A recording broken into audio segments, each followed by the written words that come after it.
দোয়া কবুলের 5টা শর্ত। এই যারা বলেন দোয়া কবুল হয় না, দেখেন নিজেদের সাথে মিলে কিনা। এই 5টা শর্ত যদি পাওয়া যায়, মুহূর্তেই আপনার দোয়া আরশে যে নক করবে। 1 নাম্বার শর্ত আকলুল হালাল, হালাল খাওয়া। কি খাওয়া? আমরা দুইটাই খাই, বেশি খাই কোনটা?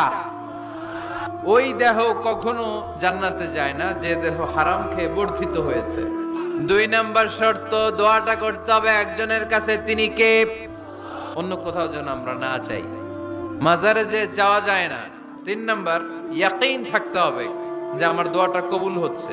যখন দোয়া করবেন আপনার এই বিশ্বাস থাকতে হবে আমার রব আমার ফরিয়াদ শুনছে।